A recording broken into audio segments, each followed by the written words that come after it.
Welcome to the McAllister Report. We join John McAllister, top football evaluator, as he shares wisdom and interviews coaches and athletes from around the country. Enjoy today's podcast. Hello, I'm John McAllister with the John McAllister Report. Today, we're going to go around the state, and this is the first one I've ever done of interviewing the coach on the upcoming season. And today, my first guest is from Carey High School, Jonathan Mershman.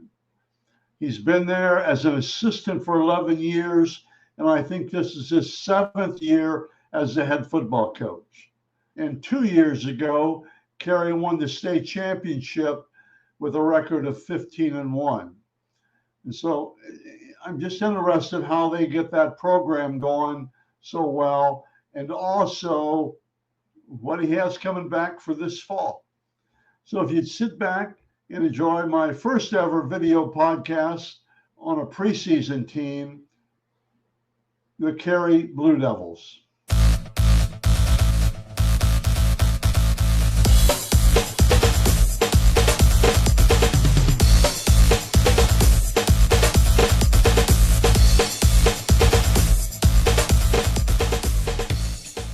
My guest today is Jonathan Mershman from Carey High School, head football coach. And as I looked earlier, did some background, we have some mutual friends. He's from Ottawa Glandorf High School. Ken Schreiner. Did you play for Ken Schreiner? Great man. Very good friend of mine. Well, good friend of mine, but he's an awfully good football coach. Now, if you came from Ottawa Glandorf, you must be tough, okay? You must be tough because they have to be, right? Yeah, I mean, especially when Schreiner first started out, you know, he wanted to establish a program, and big thing was playing defense and having a solid run game. So, yeah, you had to be tough to play for him. And then you went to Bluffton College, and you played a long snapper as a freshman. Yeah, I was a long snapper as a freshman. And that's how I made the traveling squad to start. But then sophomore year, I started at safety and then also was still the long snapper. Okay, that's really good. And then your whole life has been tough guy stuff. So you fit right in at Carey. Yeah. You know, I mean, Carey's tough guy stuff. And I love the town now. When I was younger and, you know, I wasn't a great Carey fan, but I am now. Okay, that's really good. Upper Sandusky Carey. Now, I would tell you that we had to drop the series because we beat you all the time, but that's a long time ago, Coach. Yeah, I'm going to say lately we've been fortunate enough to own the series right now, you know, the last few years, but it's a tough game every year to win that game. And last year they gave us everything we could handle. You know, we were fortunate to pull it out at the end. So I don't expect anything different this year. That's going to be a really hard game. Yeah, for sure. Okay, let's talk about 8th season. Well, no, I'm going into my 7th as the head coach. Okay, and you were there at 11 as an assistant coach, right? Yes. And there are some really good football coaches come through the Carey system before you. Oh yeah. My goodness. I know the history. I'm sure you do. I will tell you one funny, then we got to get to work here.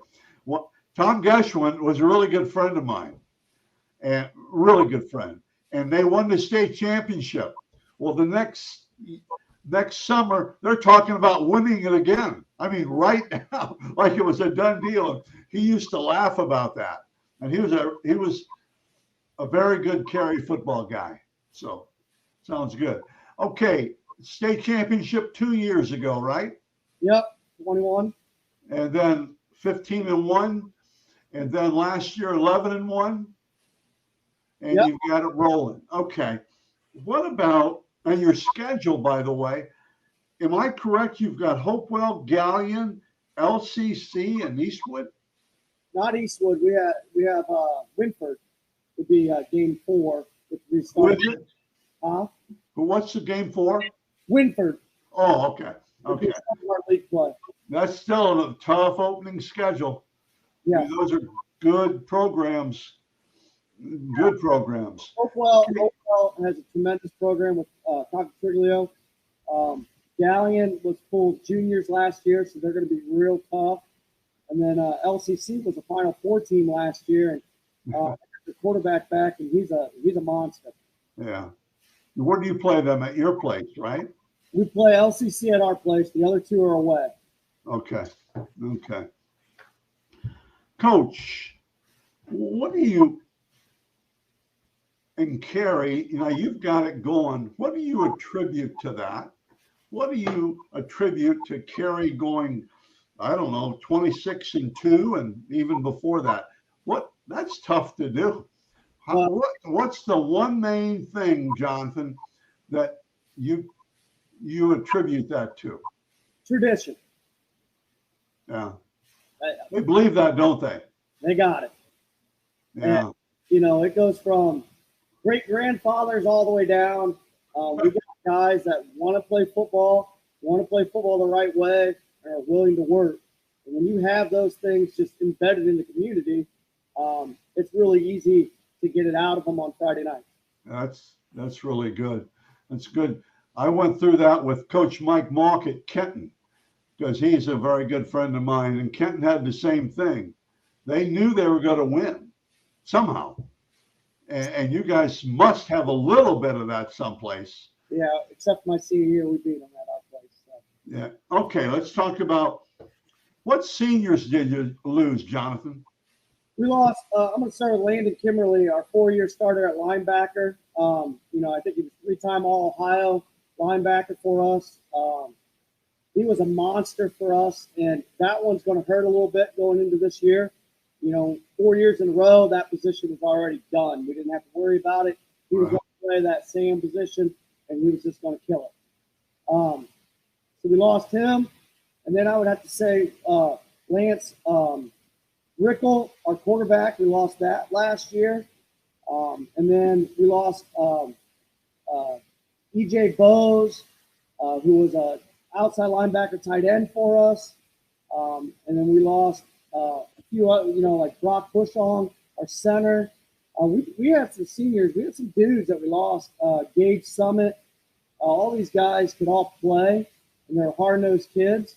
And so we lost some seniors that are going to be really tough to replace.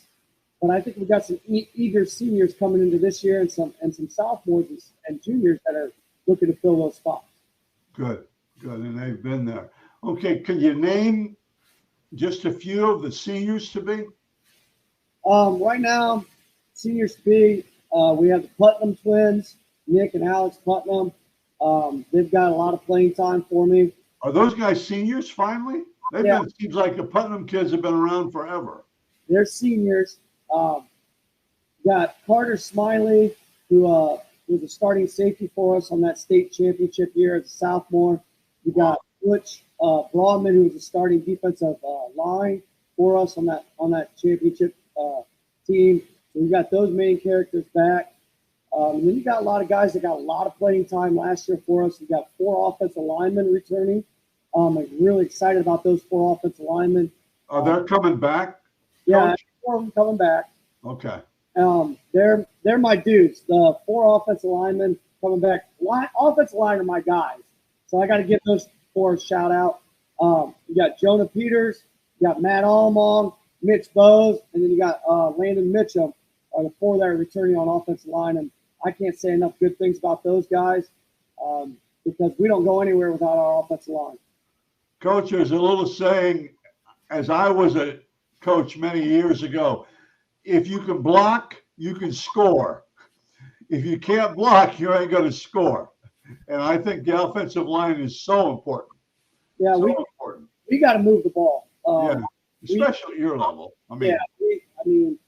And I'll take 3 yards every play because fourth and short. My community already knows I'm going for it. So now, wait a minute. The bone was popular before you got there, right? Right. I don't see you lining up in the wishbone anytime. I'm joking with you. And it was very successful. But they were successful. But it's a little different offense right now. How about defensively? Anybody jump out in that? Your free safety's got to be pretty decent, doesn't he? That if he started as a sophomore. Yeah, well, he'll be moving to our strong safety position. So we'll need to find a three. But I got a couple guys that are really eager to try to fill that spot. Really, right now, the strength of our defense is our linebackers. We got a lot of guys with experience coming back there. The two Putnams, Connor Norden, and we got a couple young guys that are vying for that fourth spot for us. But I think our strength is going to be our linebackers, and then led up front by Butch. You know, he's going to be a 3-year starter for us at defensive line. And who's that, Coach? Butch Broadman, Nathan Broadman. You know, he's a terror up front, and you know, last year he got a lot of double teams, triple teams. He already knows it going into this year, so he's ready for it. What are you in the even front, the 4-4, or what are you playing? We're base 5-2. Okay. Oh, really? Okay. Yep. Yeah, that's good. And then plus you move out of it and all those other kind of things too. Yeah. Sure. Because I travel so much, I don't get to see much local football. But I saw you had a player a couple of years ago, big lineman. I think you and I talked about him. He went to YSU, Youngstown State. Yep. How's he doing? He's doing good. Just talked to him, I think, about a week ago. He's excited for this season. He's pretty confident that he'll end up making the travel team at the very least. Yeah. So I think he took a red shirt last year, I believe, and he's excited. Because I said, you make travel team, you go down to Ohio State to play them. I'll be there. So it looks like I'm going to take a trip to Ohio State and watch a Ohio State Buckeye game against Youngstown State. Coach, the amazing thing, and you can tell so many players this, Youngstown State's not a Mickey Mouse school. No. In fact, they play in the conferences. The MAC schools won't play those guys because the conference is so tough. Yeah. So you think of Youngstown State, that's not necessarily a drop in total. Well, they're playing Ohio State for now. It'll be a tough game, but they're still playing them, for heaven's sakes. You know. And they got a kind of a famous guy hanging around there at Youngstown State. That's really good. That's okay. Okay, this is a question I like.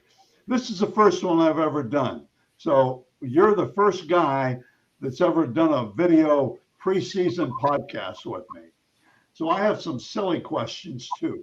Do you have one or two guys on your special teams that when you sign them, you put those guys first? They know they're going to be. They bust their butt. Do you have anybody like that? A younger guy even, that you know you can count on them to go full speed and everything like that?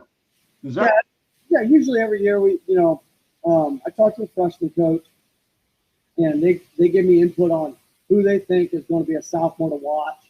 And, we kind of start with that with our special teams. We try to get some younger guys on there, but they got to also prove it. And yesterday we had a drill. It was our special teams drill to kind of find out a little bit who can do those activities that you need to do to kick off and that's really good. Make a tackle. And so we got a couple guys that we got an eye on right now, but like I always try to keep them working, so I don't like to say they don't know. That's fine. I just sometimes there's just some younger guy or a senior that just jumps out at you, and that's really a motivational thing. Okay, as you look back and you start all winter, this is a silly question, but what are your goals this year besides winning the state champion, winning the league conference? What are your set down for your goals with your players? Other than the ones that you already said, I mean, really, our focus every year is making ourselves better week in and week out. Yeah. I mean, you can go stats or anything like that. I don't like any of that stuff. Yeah. So my goal is, did we get better this week? Are we getting better? And that was the biggest thing with our state run was I felt like we got better every single week. And so then it showed up at the end. So we're just trying to find the right pieces, where everybody fits, have a little bit of fun, but get better every day. That's great. It's really what I wanted you to hear. I mean, years ago, I had a guy ask me how many games I thought I could win. I said, I don't know. Hope that tell me which ones I have no chance. I don't win any games. The players win the games. I know. That's very true. Very true. Couple questions for you, and then this is a great interview. Okay. For you personally, what aspect of coaching or coaching football do you get the most excited about? You know, what part of coaching do you get? Probably not, getting up early on Saturday morning and looking at video or looking at video all night, probably. But what do you get excited about, Coach? The player that finally gets it. When that switch happens and they're just playing at a whole nother level, they understand what they need to do. When you really know that player understands their role and what to do on the team, and you see it when they play, that's fun for me.